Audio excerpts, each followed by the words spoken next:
Good evening everyone. আজকে অনেক দিন পরে ডিমের ঝোল রান্না করলাম, ভাবলাম আপনাদের সাথে শেয়ার করি।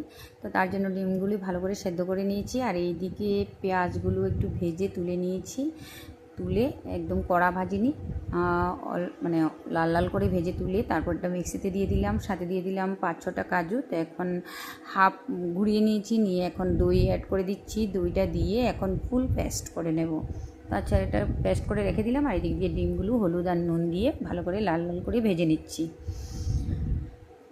তো দেখুন ডিমগুলো একদম লাল লাল করে ভাজা হয়ে গেছে। তো ডিমের ঝোল আমার ছেলের ভীষণ ফেভারিট, তো চেষ্টা করি প্রত্যেক দিন, মানে সপ্তাহে একদিন রান্না করতে, কিন্তু হয়ে ওঠে না।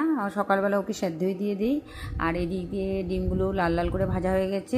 তো ওই তেলটাতে আমি দিয়ে দিলাম 2টো এলাচ, 2টো লং আর 2টো গোলমরিচ দিয়ে সাদা জিরে ফোড়ন দিয়ে দিলাম একটা টমেটো পেস্ট করে।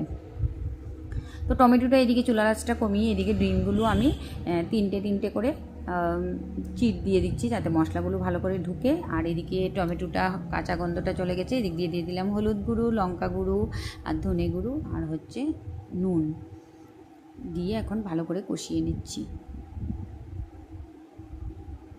দেখুন মশলাটা কি সুন্দর কষানো হয়ে যাচ্ছে, মশলা থেকে তেল বেরিয়ে গেছে। এখন দিয়ে দিচ্ছি আদা আর রসুনটা। আদা রসুন দিয়ে আর একটু ভেজে নিয়েছি। নিয়ে এখন তার মধ্যে দিয়ে দিলাম সেই কাজু আর পেঁয়াজের বেরেস্তা আর দই পেস্টটা দিয়ে দিলাম। দিয়ে এখন ভালো করে নেড়ে চেড়ে চুলার আঁচটা কমিয়ে অনেকক্ষণ ধরে এটাকে কষাবো, যতক্ষণ অবধি মশলা থেকে তেলটা না বেরিয়ে আসছে। তো দেখুন মশলা থেকে তেল বেরিয়ে গেছে। এখন আমি ওই বাটিটা ধুয়ে জল দিয়ে দেব। বাটিটা দিয়ে জল দিয়ে দিয়েছি, আর অল্প জল দিয়েছি।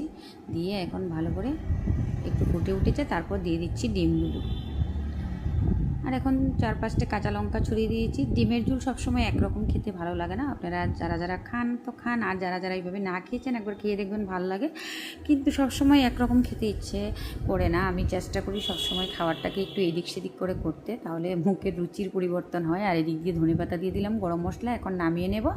তো হয়ে গেছে আমার ডিমের ঝোল বা ডিমের গ্রেভি বলতে পারেন। এইদিকে দেখুন খুব সুন্দর হয়েছে। আমি যদি কাশ্মীরি লঙ্কা ইউজ করতাম তাহলে কালারটা আরও সুন্দর আসতো।